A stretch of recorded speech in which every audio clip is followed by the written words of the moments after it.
Boa noite, estamos entrando aqui para uma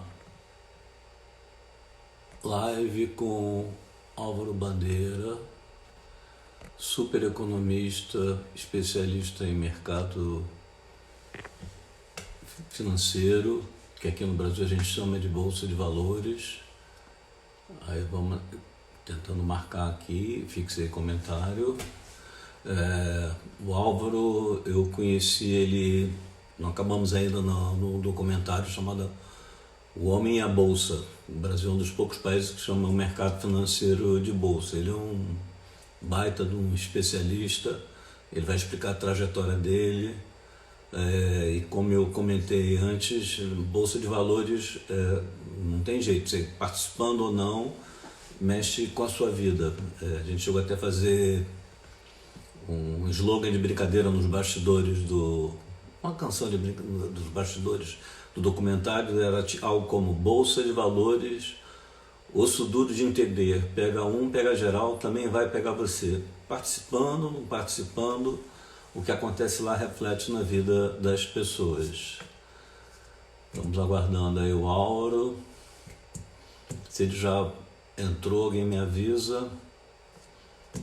Eu fico muito nervoso porque tem tempo contado aqui, já tentei negociar com o Zuckerberg, mas ele está com problemas mais sérios de fake. Entro, Álvaro Bandeira.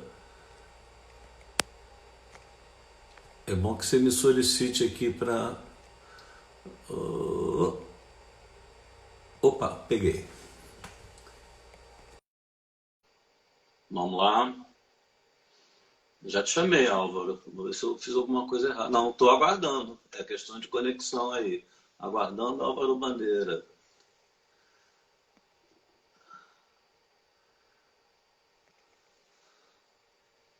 O que está acontecendo? Produção. Álvaro. Opa, aí estamos. Boa noite, Álvaro. Tudo bem? E aí, Luiz, tá me ouvindo bem? Não. Eu só estou em dúvida se eu estou com labirintite ou você está. Não, Então deixa eu acertar minha câmera aqui. eu não Vamos sei lá. se os índices da bolsa também afetam. Tá tudo bem contigo? Não, porque todo mundo manda botar na horizontal, então eu Horizontal já entrei na horizontal. horizontal é bom para filmar, mas aí como divide tela, estamos todos aprendendo aí essa história. Álvaro, Pois é. obviamente eu particularmente deve estar todo mundo se roendo de curiosidade para falar sobre essa crise que, enfim, é inédita para todo mundo. E outro dia a gente estava conversando assim, nem no mundo da ficção se viajou algo parecido com o que está acontecendo. Mas eu vou começar como eu faço com todo mundo. Saber Como você quiser. a pessoa, de que família você veio, como é a sua família hoje e como é que foi a sua trajetória acadêmica e profissional, para a gente saber como. Eu sei, mas para todo mundo saber com quem que a gente vai estar falando. Eu venho de uma família de classe média, média. Meu pai era funcionário público e professor de línguas, francês, latim, tinha latim na época, e português, né? E eu estudei boa parte da minha vida em colégio estadual, escola pública, né? E depois fui fazer faculdade de economia na UFRJ, que era na época a melhor faculdade de economia que a gente tinha. Mário Henrique Simons se dava aula lá, enfim, tinham professores de primeiro time dando aula na UFRJ. Me formei pela UFRJ em 1972 e já no primeiro ano de faculdade eu comecei a trabalhar. A minha expectativa era trabalhar com pesquisas na área de economia, com estudos de economia. Eu acho que todo mundo começa mais ou menos por aí. Trabalhei em consultoria de projetos e depois a consultoria não fechava mais projeto, foi mandando todo mundo embora e eu fui o último estagiário a ser mandado embora. Fiquei desempregado como estagiário e na época eu já era casado, né, com a irmã do Pedro Malan, e me fizeram um convite para eu ir trabalhar num banco. Aí eu disse, puxa, eu vou ser bancário, eu não quero ser bancário, eu quero fazer projetos, eu quero ser um pesquisador de economia. E fui trabalhar lá e acabei me viciando, né? Porque mercado financeiro eu digo que é uma cachaça. E isso já vai fazer 50 anos ininterrupto, né? Porque, na verdade, poucos períodos de férias eu tirei durante quase esses 50 anos. E vim trabalhando e é uma cachaça, e trabalhei muito tempo como analista, como administrador de recursos, como administrador de fundos, gestor de fundos, e tinha um monte de atividades paralelas. Eu fui algumas vezes presidente da Associação dos Analistas de Mercado de Capitais, local do Rio de Janeiro e nacional, fui duas, três vezes presidente nacional dos analistas. Fui conselheiro da Bolsa do Rio durante 2 anos, trabalhei intensamente na fusão da Bolsa do Rio, trabalhei intensamente no caso É, Narras, que foi fusão, você está se referindo à ida para São Paulo, é É, isso? as bolsas todas. Na época eram 8 ou 9 bolsas, se não me falha a memória, e a Bolsa de São Paulo foi aglutinando todas as bolsas, e depois do caso Narras, a Bolsa do Rio perdeu um caixa na época de 40 milhões de dólares com o Narras, e nós estávamos conseguindo sobreviver, mas aí acabou que os corretores do Rio de Janeiro queriam ir para São Paulo, e aí nós acabamos fazendo a fusão com a Bolsa de São Paulo. Eu fui uma das 3 pessoas que trabalhou nessa fusão, e fizemos a fusão da Bolsa de São Paulo. Fui presidente da primeira Bolsa de Futuros, que não nasceu em São Paulo, nasceu no Rio de Janeiro, a BBF, Bolsa Brasileira de Futuros. Depois saiu a Bolsa de São Paulo, a BMF de São Paulo, e também fiz a fusão com a BMF de São Paulo. Eu era presidente da BBF e fui conselheiro da fiscal da Souza Cruz. Eu tive um monte de atividades ao longo desses 50 anos, e hoje, um pouco mais, passei por vários bancos de investimento. Comecei lá nos anos 70 no Banco Brascan, passei pelo Lar Brasileiro, lá que virou Lar Chase, né? Chase Manhattan comprou. Depois passei pelo Bamerindos, o extinto Bamerindos. Fui fundar, junto com o Luiz Fernando Lopes Filho, uma das maiores consultorias que o Brasil já teve de investimento, que era Lopes Filho e Associados. E depois eu brinco que eu caí na vida. Fui para corretoras, e a minha passagem por corretora, eu acho que é a mais marcante. Eu fui sócio e diretor da Ágora Corretora, que foi durante 8 anos a maior A maior corretora do cobertura. Brasil. A maior corretora do Brasil, e foi vendida, a gente vendeu ela em 2008 para o Bradesco. Depois nós nos juntamos novamente, alguns sócios da Ágora na Orama, que hoje é um grande player do mercado, um grande parceiro do mercado. Montamos a Orama, e depois eu fui para o Banco Modal. Uma grata experiência que fico até hoje lá. Eu sou sócio, sou diretor e sou economista-chefe do Banco Digital Modal Mais. Eu vejo Então, que além que entre as funções que você é uma espécie de interface da corretora com os clientes, com o público. Você faz boletins diários, então vou ter que te fazer a pergunta que até prova que o brasileiro não tem uma boa educação financeira.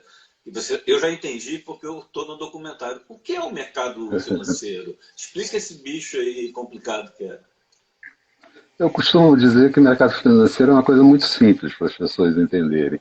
É onde investidores que têm recursos aplicam recursos em empresas e empréstimos de pessoas que precisam de recursos para fazer investimento real, investimento em empresas. Então, é o local onde se encontra para fazer operações de crédito, empréstimos, né? Ou para fazer operações de equity, compra e venda de ações. Né?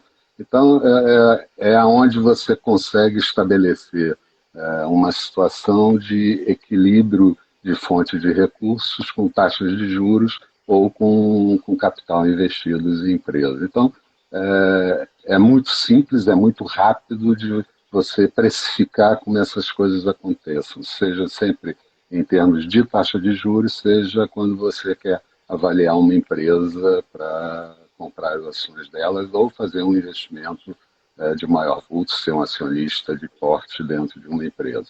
Então, é ali onde você chega a um nível de preço o mais interessante possível para os dois lados.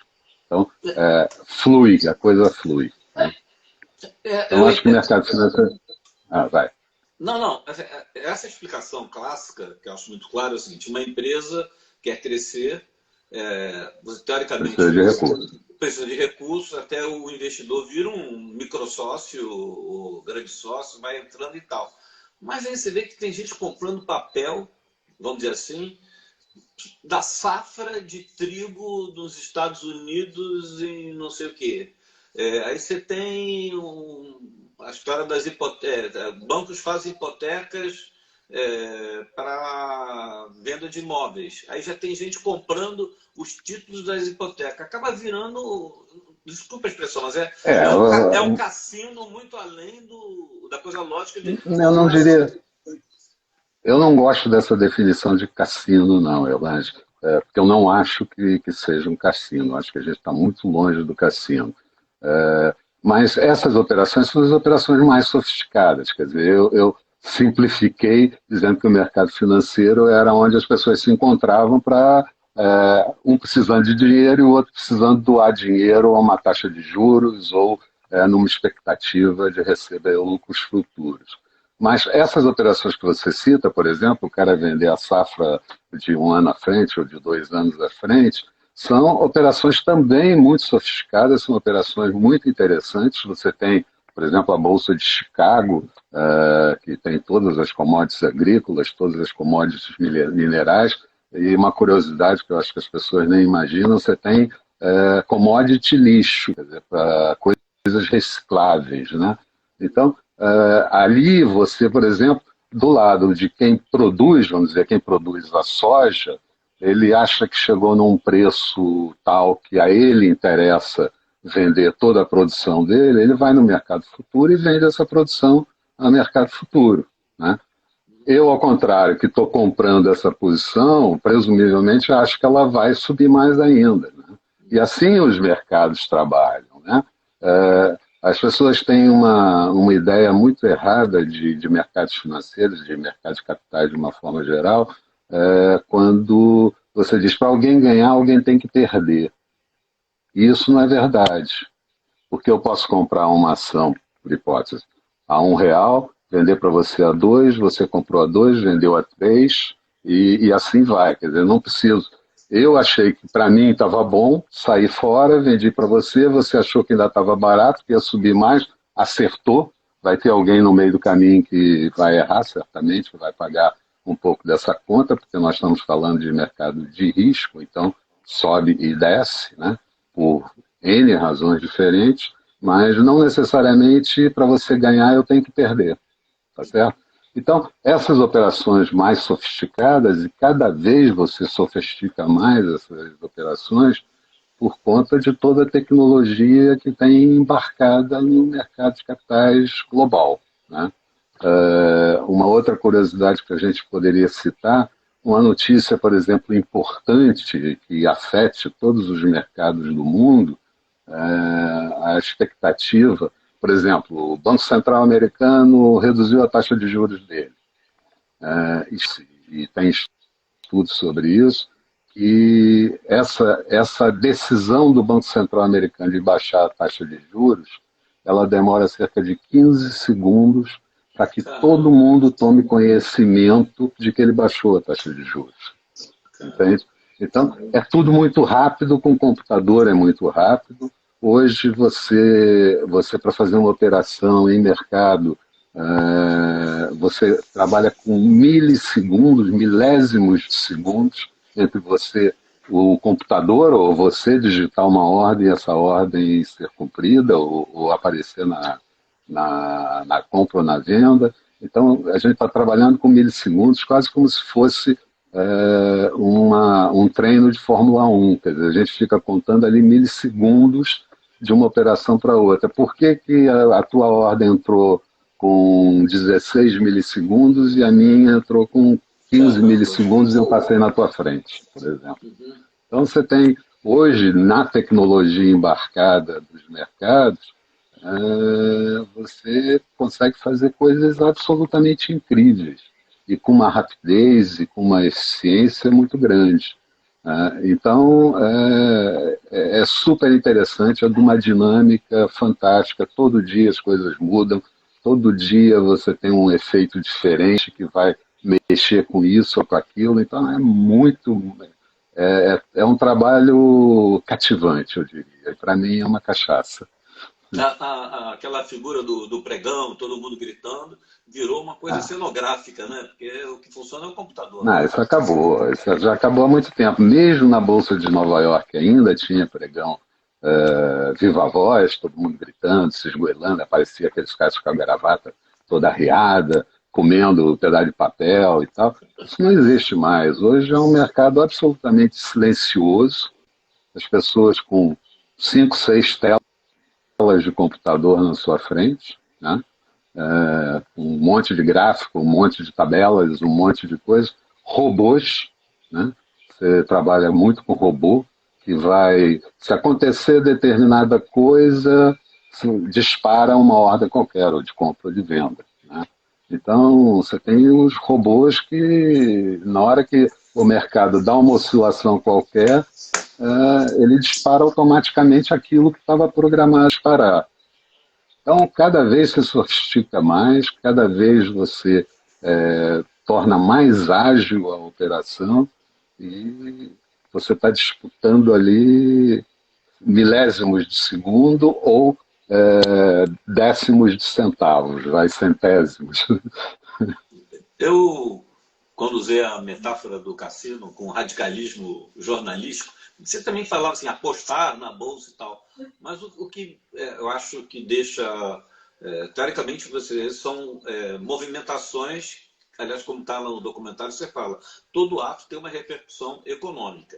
Aí você fica aqui no Brasil, na maior expectativa, o mercado todo torcendo para que seja aprovado a reforma da Previdência. Aí é aprovada a reforma da Previdência e a Bolsa cai porque os Estados Unidos aumentaram a taxa de juros. Então, você não tem uma lógica que te garanta, não acontece isso. A gente sempre acha uma lógica para essas coisas, quer dizer, na verdade, quando a gente falava a reforma da Previdência é importante, eu daqui dizia o seguinte, a reforma da Previdência é só o início da coisa. Ela nem é a mais importante, porque ela tem um efeito de mais longo prazo, mas é uma sinalização para os investidores de todo mundo que o Brasil quer entrar numa rota positiva. Então, ótimo, aprovou-se a reforma da Previdência. Mas, por exemplo, a reforma tributária é mais importante do que a da Previdência. A reforma administrativa, quer dizer, reduzir o tamanho do Estado, reduzir a participação do Estado na economia, é outra reforma super importante. Então, na hora que você aprova uma reforma da Previdência, não é exatamente a reforma da Previdência, sim a sinalização, o endereçamento de que você está no rumo certo e que você vai fazer as coisas certas. Claro que um aumento ou uma redução da taxa de juros na economia americana, pelo Banco Central, pelo Fed americano, mexe com o mundo inteiro, porque mexe com o câmbio, que é uma outra variável hipersensível, né? E mexe com o equilíbrio das moedas, e aí mexe com o valor, com o preço de todos os ativos que você tem no mundo. Seja o ouro, seja a ação do Brasil ou da África do Sul, né? Então, mexe com tudo.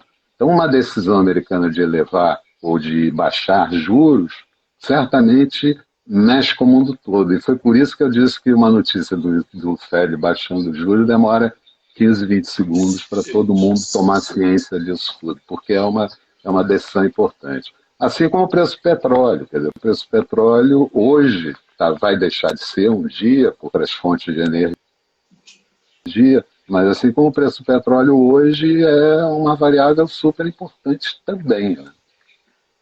Mas é o que eu estava falando, assim, o petróleo ele valoriza e desvaloriza de acordo com a produção, não é isso? Se você tem muita oferta, cai o preço, tem pouca oferta, aumenta. É a regra. Se fosse tão simples isso, seria não, ótimo, mas não é. Aí vem o Putin. No frigir dos ovos acaba sendo isso, mas você tem, por exemplo, o Oriente Médio, você tem o estreito lá que. Você tem o estreito para passar a produção, aí o Iraque não deixa passar, o Irã não deixa passar, enfim, o estreito de Hormuz, enfim. Então você tem um monte de complicação.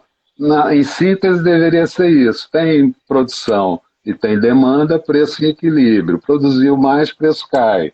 Produziu menos, preço sobe. Deveria ser sempre isso. Mas tem os correlatos todos que dá uma zoeira desgraçada nos mercados. Eu ia buscar até o componente político. O Putin quer dar uma cutucada no Reagan e aí arruma uma confusão na OPEP, ou seja, ele não está minimamente interessado no preço do petróleo em si, em bagunçar a economia americana. Então fica uma coisa meio incontrolável, né? Ele corta, por exemplo, o oleoduto que vai para a Europa. E aí, em pleno inverno, e aí não tem aquecimento na Europa, enfim. Você tem essas coisas todas. E se olhar o Oriente Médio, que é uma zona milenarmente conflitada, quer dizer, a coisa piora mais ainda. E é onde tem a maior quantidade de petróleo, a Arábia Saudita, é enorme, né? A produção de petróleo, a empresa Aramco, que agora abriu capital recentemente, a maior empresa de petróleo do mundo, né? Então você tem essas coisas que acabam afetando. E a zona é muito conflitada, Irã, Iraque, Kuwait, Arábia Saudita, enfim, cada um com a sua, Emirados Árabes, enfim. E aí vira uma colcha de retalho e o preço do petróleo, como aconteceu, mas aí por outro efeito, chegou a menos $40, né, há 3 meses atrás. Porque aí era um problema de mercado exclusivamente, porque ia se entregar petróleo e ninguém tinha lugar para estocar aquela quantidade de petróleo que se negociou no mercado futuro de petróleo. Então, o preço do petróleo veio abaixo de zero, se é que a gente pode dizer que isso é uma coisa lógica, né? Mas aconteceu, né? E virou manchete no mundo inteiro. Então, eu diria que essas coisas são muito complicadas. Preço do petróleo e câmbio são duas variáveis que a gente pode acertar e vai ser quase que casual, ou pode errar muito. A gente falou sobre política, então já vou começar com uma ressalva que eu aprendi ainda no documentário, dizendo que a Bolsa ela tem o mercado tem uma independência tamanha que nem ditadura militar consegue controlar. E tem um episódio de que o Médici ia fazer uma mexida qualquer em taxa de juros, chamou todas as corretoras, olha, peço a paciência de vocês e tal, e no dia seguinte a Bolsa caiu e não tem como prender nem torturar a Bolsa. Mas o componente político, por exemplo, um governo, um Bolsonaro é um fator de risco na Bolsa? Se é que você pode comentar isso? Com certeza. Quer dizer, eu diria que desde na época do Lula, já pegando desde lá de trás, a gente tinha alguns sustos. Né? E mais perto um pouco, na época da Dilma, o lado político passou até a ser mais importante para a definição de tendência do mercado local do que a situação da economia. Porque o lado político era tão conflitado, na época da Dilma, na época do impeachment, depois o Temer, com aquele episódio lá da JBS, nos porões da casa do presidente, enfim, durante a madrugada. Era tão conflitado que o lado político passou a ser dominante ao lado econômico, que era o dominado na situação. Até porque a economia vinha muito mal, a economia vinha de maquiagens e maquiagens das contas públicas, enfim, coisas do gênero. A expectativa do Bolsonaro e o discurso liberal do Paulo Guedes deram um upgrade, deram um gás, deram um gás no Brasil, do seguinte nível. Aí a gente dizia assim, bom, agora a gente vai começar a olhar mais o lado econômico do que o lado político. E foi assim no início do governo Bolsonaro, mas aí a situação demora, os conflitos entre os três poderes, o presidente falando algumas coisas que passavam pela cabeça dele sem ser exatamente tão pensadas, e a situação foi se complicando. E hoje eu diria que o lado político é uma variável super importante na definição de preços de ativo no mercado interno. Bom, além disso, tem todas as situações do lado externo, né? E, mais recentemente, a gente está vivendo a pandemia do Covid-19, que aí atrapalhou tudo de vez, não só aqui, como no mundo inteiro, né? A crise, como você abriu, não tem precedentes na Síria, porque fala-se muito da crise de 1929. Bom, a crise de 1929 chegou aqui no Brasil de navio, né? Demorou para chegar e tal. As crises hoje chegam num apertar de botão de computador. Então demora a velocidade para você apertar um botão de computador, né? E são crises inteiramente diferentes. Eu vivi todas essas crises ao longo da minha vida, não vivi de 29, claramente, mas enfim. Eu vivi todas as crises a partir de 80, a partir de 70 e poucos, a crise das empresas.com nos Estados Unidos, mas basicamente a partir dos anos 80, né? Fernando Henrique assumiu com crise no México, teve a crise da Rússia, teve a crise da Argentina, teve a crise dos países asiáticos, enfim, teve uma porção de crises, uma em seguida da outra. Depois, a mais próxima e grave foi a crise de 2008, 2009, crise do subprime, né, americano, que é das hipotecas americanas e das pessoas alocando no setor imobiliário americano, mas todas elas muito diferentes dessa. Essa é uma crise sanitária que teve implicações absolutamente drásticas na economia do mundo inteiro, né? E vai continuar a ter, porque até que se descubra uma vacina ou um medicamento super eficiente e acessível para países emergentes, para países pobres, vai ser assim. E paralisou as economias. Por exemplo, você pega a crise de 2008, ela não paralisou a economia, foi uma crise do sistema financeiro, uma crise de credibilidade do sistema financeiro. Os bancos centrais baixaram taxa de juros, o mesmo que fizeram agora, deram dinheiro a rodo, o mesmo que fazem agora, e agora até mais do que lá em 2008, mas a economia não parou, quer dizer, os estabelecimentos não fecharam, os shoppings não fecharam, as pessoas podiam sair na rua. Então essa é uma crise inteiramente diferente, de uma profundidade que a gente não imaginava que pudesse chegar. Então, embaralhou tudo no mundo inteiro. Quer dizer, como é que a gente sai disso? Oi. Não, isso que eu queria te pedir, para a gente deixar como chave de ouro o que você imagina que vai vir pelo futuro. Mas eu queria ainda tratar digamos, dos mecanismos antes da gente chegar, que é o... eu não estou dizendo que é a galinha dos ovos de ouro, é ao contrário, é a galinha que parou de chocar. Ainda no componente, vamos dizer, do Estado político, durante o documentário, eu ouvi de algumas pessoas liberais, dizendo o seguinte, que empresas estatais ou de capital misto não deveriam estar no pregão. Petrobras, o preço do petróleo aumentou, ela tem que aumentar o preço da gasolina. A energia elétrica e por aí vai. Mas aí vai o governo, que não quer ficar antipopular com o aumento da gasolina, e determina que não... O que você acha dessa história de estatais estarem no pregão? Não bagunça um pouco o coreto? Também não tem como impedir? Olha Eu não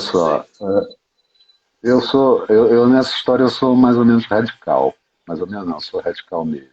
Eu acho que aonde houver interesse do setor privado em fazer um investimento, eu vendo qualquer coisa. Se tiver comprador privado para o poste da esquina da minha rua, por que não vender para ele? Né? Eu acho que o governo não tem que ter empresa nenhuma dele. Né? Eu acho que o governo tem que gastar o seu dinheiro em saúde, educação, transporte, basicamente. Principalmente em educação, para a gente formar a população que vai nos suceder e certamente vai jogar o país no crescimento e no desenvolvimento, mas precisa ser educada. Então, principalmente educação, que é uma atitude que eu tinha que ter tomado ontem para ter reflexo daqui a 20 anos. Né? Então, eu acho fundamentalmente isso. Mas eu sou absolutamente a favor de que o governo saia de todas as suas empresas, privatize a Petrobras, privatize o Banco do Brasil, a Caixa Econômica. Ele não tem que ter banco, ele não tem que ter empresa de petróleo, já não tem mais mineração, que a Vale foi privatizada, mas tem as fundações de seguridade que são as maiores acionistas, junto com o próprio Bradesco, enfim. Então, eu acho que o governo tem que sair dessas empresas. E o mais grave, quer dizer, quando acontecia essa coisa que você está dizendo, o preço subiu no mercado internacional, deveria ter subido, mas por conta de manter a inflação baixa no Brasil, ou por conta de fazer um agrado na população, nos caminhoneiros, a gente não sobe isso. O mais grave disso tudo é que você tem acionistas no Brasil e você tem acionistas no exterior. Fora, não é Né? isso?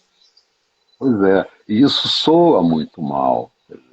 A Petrobras pagando multa em cima dos investidores por conta de todos os roubos que houve na Petrobras em governos passados. Então, o governo não tem que ter empresa. Um dia vai acontecer isso. E um dia vai acontecer uma coisa que eu acho melhor ainda, que é virar autênticas corporações, o corporation americano. Não existe um controlador da empresa. Né? Alguém que tenha 51% do capital votante da empresa. Um dia vai acontecer isso no Brasil, como tem nos Estados Unidos. Você me E explica aí eu melhor. escolho um profissional. O capital absolutamente pulverizado, Pulverizado. pulverizado, onde você tem alguém que possa ter uma participação acionária mais relevante, mas não é o controlador, não tem a maioria das ações, e você elege um executivo profissional para tomar conta da empresa, para dirigir a empresa. E vai para a assembleia com 2.000 pessoas, você faz num estádio, você faz num grande salão, dá sanduíche para as velhinhas que vão lá fazer uma pergunta e tem direito a fazer perguntas. 2.000 pessoas, demora horas uma assembleia, e se você não for bem, os acionistas te tiram da tua posição. Né? Como não tem um controlador, como não tem o dono que vai ser sucedido pelo filho e não sei mais o que. Um dia a gente vai ter isso aqui. Talvez não seja para mim, acho que não, mas enfim, um dia nós vamos ter autênticas corporações no Brasil sem controle acionário definido. Você tem algumas empresas aqui no Brasil já assim, por exemplo, uma empresa do setor varejista, de lojas Renner, é uma empresa que não tem controle acionário definido. É mesmo. Você está falando, é quase um capitalismo socialista, né? Onde, na verdade, não, assim, Pulverizado. E é uma não tem. democracia. Eu vou lá e tiro todo mundo. Eu não estou satisfeito com você, faço um movimento e te tiro da presidência da empresa. Mas não tem uma diferença entre ação ordinária e preferencial? Quer dizer, uma delas, aliás, Normalmente as ações a ordinária é mais ordinárias têm direito a voto. mas chama preferencial e não vota. Em alguns casos, a ação preferencial assume direito a voto. Explica melhor isso que a gente saiu falando com Em alguns quem é essa. casos, O que é uma ação ordinária e o que é preferencial? uma ação ordinária basicamente se define como uma ação que tem direito a voto, né? Então eu posso chegar na Assembleia e votar. Se eu tiver, sei lá, 10% do capital dessa empresa, eu posso botar um conselheiro dentro dessa empresa, tá certo? Então ela tem direito a voto. A ação preferencial ela é preferencial na recepção de dividendos, coisa que hoje já nem existe mais tanto. Na verdade, antigamente existia uma diferença entre o pagamento de dividendos preferenciais, que era um pouquinho maior, e para as ações ordinárias. Hoje em dia já nem existe mais isso, e as ações preferenciais, aos pouquinhos, vão acabando, né? Um bom exemplo disso é a ação da Vale, que hoje só tem ações ordinárias, e já teve ações preferenciais e preferenciais com outras classes, e aí as classes vão tendo direitos a determinadas coisas, estatutariamente, né? Mas, na verdade, fundamentalmente, uma tem preferência na distribuição de dividendos e a outra e a outra vota. Mas, em determinados momentos, as ações preferenciais podem também ou adquirir temporariamente ou você ter ações preferenciais com direito a voto. Tá? Essa briga que você está vendo aí, sem a gente pegar nome, porque são concorrentes, enfim...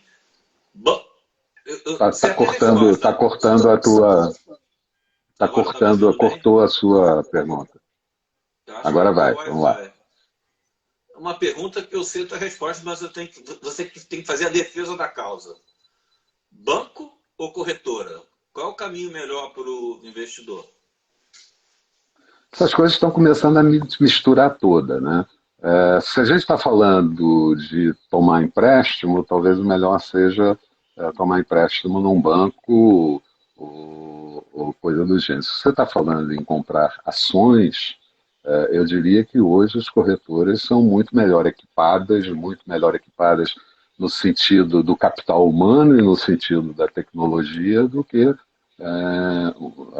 uma agência de um banco qualquer, né? Então, depende muito do qual é o contato desse investidor ou desse cliente com o banco ou com a corretora.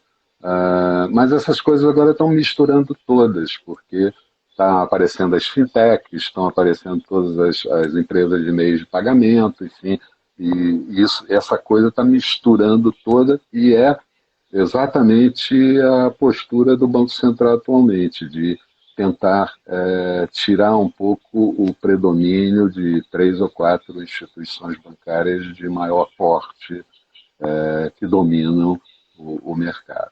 Então, hoje você já tem essas coisas um pouco mais embaralhadas, vai demorar mais tempo para embaralhar mais, mas a tendência é de embaralhar. Agora, se você quer comprar ações, ou comprar debentures, ou fazer uma operação estruturada, mais complicada, você tem que buscar uma corretora, porque o gerente da tua agência não sabe todos esses meandros para fazer.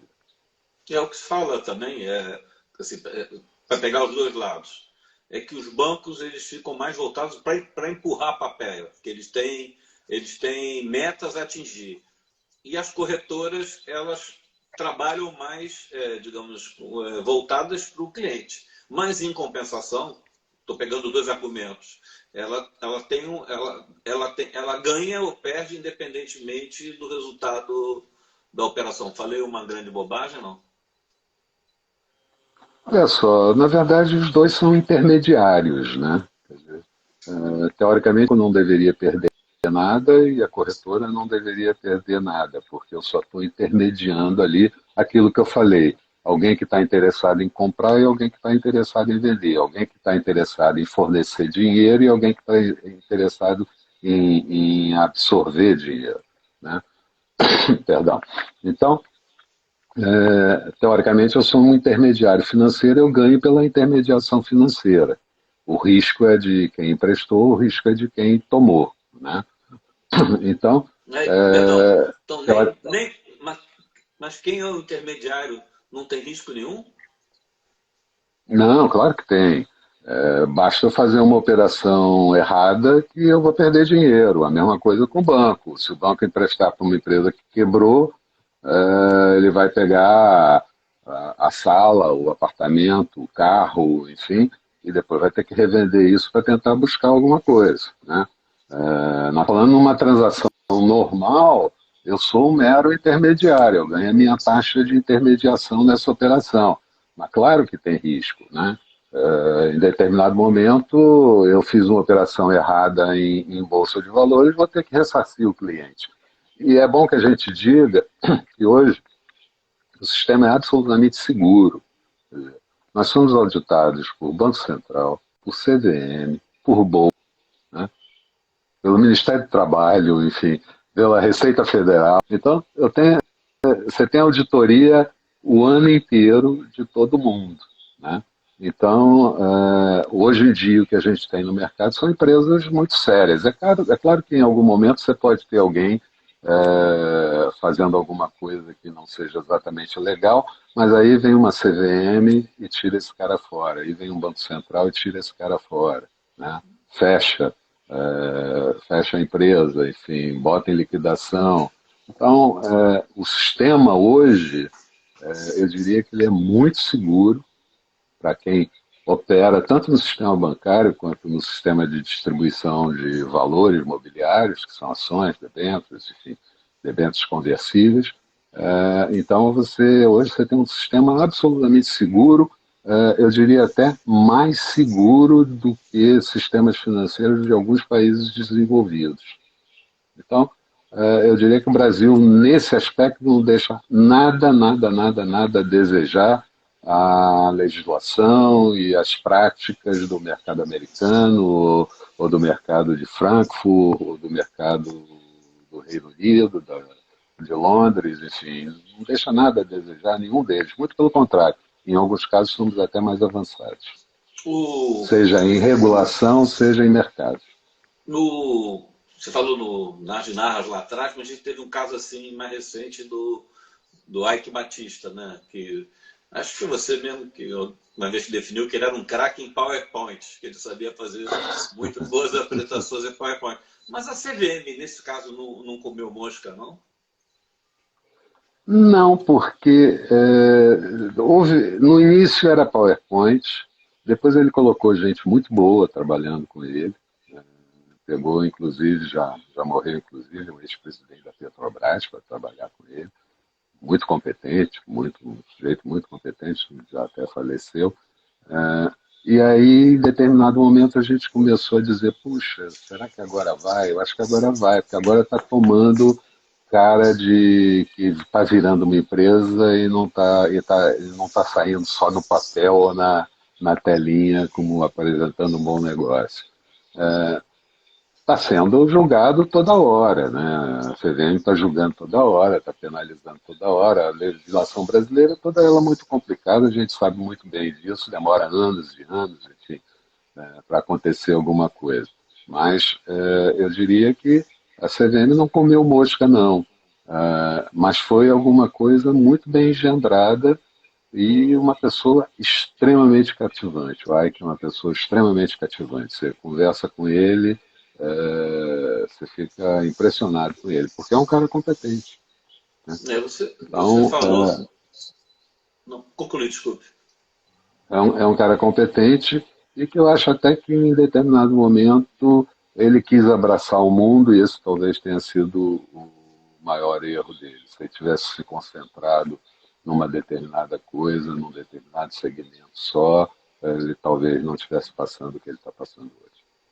Você citou, a gente citava assim, as velhinhas da Ford, as velhinhas, quer dizer, no mundo todo, no mundo todo, boa parte do mundo, é, as ações são quase uma aposentadoria, né? Que as pessoas compram como aposentadoria.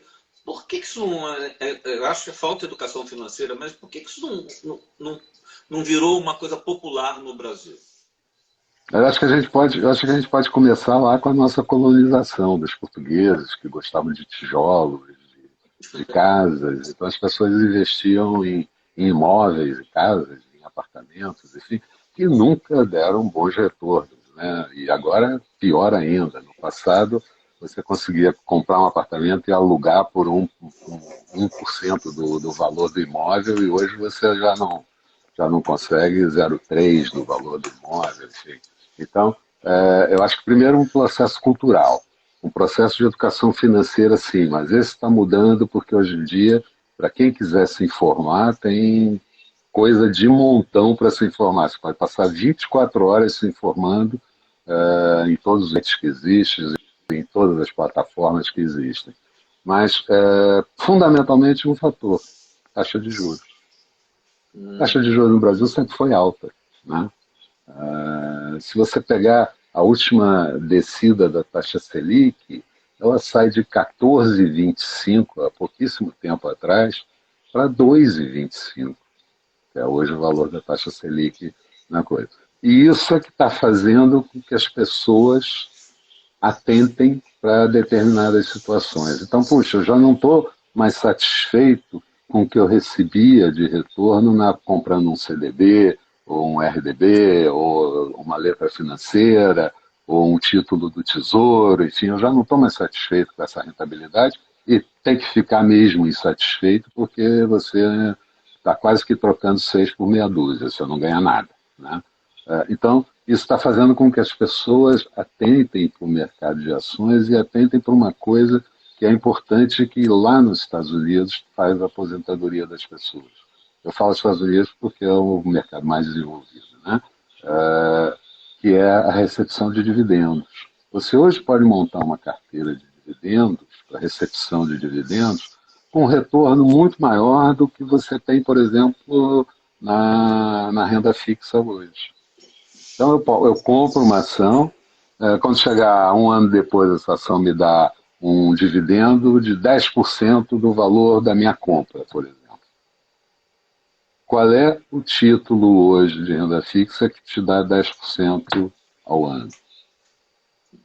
Só com muito risco. Né? Se você comprar tesouro direto, se você comprar um CDB, você não vai ganhar. Então, dá margem para as pessoas começarem a montar carteiras de longo prazo, com boas empresas, com boa governança, né? A boa administração das companhias e boas pagadoras de dividendos. Empresas sólidas, empresas maduras, boas geradoras de caixa, e você vai ficar muito satisfeito em receber o seu dividendo, e você ainda tem, eventualmente, o adicional, que é o ganho de capital, as ações se valorizarem em bolsa. Né? Então, isso faz com que hoje a gente tenha uma atração muito grande para o mercado de capitais, principalmente pelo público local. Mas retomando um pouco, quer dizer, aquele risco político que a gente falava do governo que foi embaralhado pela pandemia, certamente nos atrapalha um pouco. Então, o governo tem que começar a pensar um pouco melhor em domar um pouco a verborragia e fazer um acordo de paz com os outros poderes para poder encaminhar, endereçar todas as reformas e fazer o que a gente agora tem que fazer, que é como sair de tudo que a gente fez, e não tinha outro jeito, tinha que fazer mesmo, para tentar reduzir o impacto da pandemia. O governo está gastando muito mais do que, mas muito, muito mais do que deveria estar gastando, e mais na frente vai ter que recolher isso. Como é que faz isso tudo? Quer dizer, o Brasil é um país que precisa endireitar as suas contas públicas. E na hora que a gente pensa no pós-crise, tem que começar a pensar desde agora como é que eu vou sair disso? Só para dar um exemplo para quem nos ouve, Orlando, no mês de maio, o déficit primário do Brasil era o déficit primário previsto para o ano todo de 2020. Caramba, inacreditável. Em maio, o déficit primário do Brasil foi 131, 132 bilhões de reais, e era tudo que se previa para o ano inteiro, em um mês. Então, Caramba. a gente vai ter que repensar. Nós estamos falando que vão chegar, muito provavelmente, no final do ano de 2020, com um déficit primário do Brasil de quase 1 trilhão de reais e um nível de endividamento em relação ao PIB, em relação ao produto interno brasileiro, dívida pública versus produto interno, da ordem de quase 100%, 95%, 100% do valor do produto interno brasileiro. Então, isso não pode, tem que ser ajeitado. Então tem que começar a ser pensado a partir de agora. Deixa eu ser abusado e vou fazer, na verdade, logo as duas perguntas, sendo que a primeira é a mais abusada, porque você faz isso para os seus clientes. Como é que foi o seu boletim hoje de avaliação do mercado, que é a primeira pergunta, e a segunda é como vocês preveem a saída desse buraco? Ou seja, há uma dependência total da descoberta da vacina, mas vamos começar primeiro. Como é que você fez o seu boletim hoje? Se é que você pode fazer. O meu boletim hoje foi dizendo o seguinte: ontem subiu tudo, hoje caiu tudo. Mas olha só, o dólar caiu. O que mudou? O dólar caiu. Ontem subiu. A bolsa caiu. Não, mas hoje o dólar não caiu? Hoje o dólar caiu. E a bolsa caiu. E a bolsa caiu. Mas o dólar caiu porque o dólar se enfraqueceu nos Estados Unidos. Tá. Mas eu te saíram bons números, o dólar enfraqueceu lá. Então, então o boletim é mais ou menos isso. Quer dizer, na verdade, você tem os investidores locais comprando ação e você tem os investidores estrangeiros ainda vendendo muito em bolsa de valores. Exemplo, já saíram de investidores estrangeiros nesse ano, até o último dia 14 de julho, saíram já 82 bilhões de reais de investidores estrangeiros. Né? Só para fazer uma comparação, no ano passado inteiro saíram 44,5 bilhões. Então a gente já está no meio do ano com quase o dobro de saída de recursos, por conta desse lado político, por conta das contas públicas brasileiras, por conta de todos os problemas dos indicadores de conjuntura brasileira. Tá certo? Na hora que a gente começar a endereçar a reforma, na hora que o governo fizer algum acordo com o Congresso e com o STF, com o Judiciário, a situação começa a melhorar. Então, esse é o principal problema do Brasil: como endereçar o futuro e como fazer acordos para conseguir endereçar esse futuro mais lá na frente. Bom, o que fazer com o Covid, quer dizer, a vacina ou o medicamento, isso é muito importante para que as economias voltem a uma situação de... Desculpe, mas pelo que você está falando, você falou que a economia parou. O mercado não parou, né? O mercado não parou. E o mercado não parou, e o mercado fez o que a gente chama de um vale, né? Logo que a pandemia começou a graçar por aqui, a Bolsa veio a 61 mil pontos. Hoje ela está em 101, 102, chegou a bater ontem, 102 mil pontos. Então ela já recuperou, ela já esteve a quase 120 mil pontos no início do ano, caiu para 61 na pandemia e agora começa a se recuperar um pouco. Mas, na verdade, essa recuperação depende do que vai acontecer. Então, se você tiver uma segunda onda de contágio, e principalmente nos Estados Unidos, parece que isso está acontecendo, a Flórida está batendo recorde todo dia, o Japão bateu recorde também, a Índia bateu recorde também, enfim, a Europa não, e é engraçado isso, a Europa não, no geral não, e a Europa começou a abrir mais cedo, inclusive, que os Estados Unidos, né? Se você pega o gráfico da Covid e começa a olhar, Você vê nitidamente que 14 dias depois da abertura começa a aumentar de novo a curva de contágio e a curva de óbito, né? Então, a vacina é importante para dominar a pandemia. O medicamento é importante para evitar os óbitos, né? E isso acaba sendo importante para que a economia, as economias comecem a se normalizar, né? Ah, Hoje mesmo tinha um presidente de Fed americano, Chicago, se não me falha a memória, dizendo que a economia americana só volta ao nível pré-crise na segunda metade do ano de 2022. Você tem uma ideia de como é que a coisa foi. A economia da China, os chineses publicaram hoje, de madrugada, uma bateria de dados que eles soltam sempre a cada mês, inclusive do PIB, do Produto Interno Bruto, do segundo trimestre deles, já melhorando alguma coisa, mas ainda abaixo de como vinha crescendo. A China vinha crescendo a 6%, 6,5% no último ano, e agora vai crescer 3, claro. Bom, a gente já vai acabar. Mas vai Então, crescer, porque os outros todos vão encolher, né? eu A queria. previsão do Brasil, oficial da Secretaria de Economia é 4,7 de queda em 2020. No mercado você tem previsões do FMI, por exemplo, do Fundo Monetário Internacional, que fala em 9,1 de contração do PIB brasileiro, por exemplo. Bom, Não vai ser isso também. eu queria te agradecer por você ter comprado as ações da minha live na Baixa, que eu ainda não tenho um grande público, e eu queria ver se você consegue concluir uma pergunta que eu faço para todo mundo. Qual é o teu sonho para o futuro?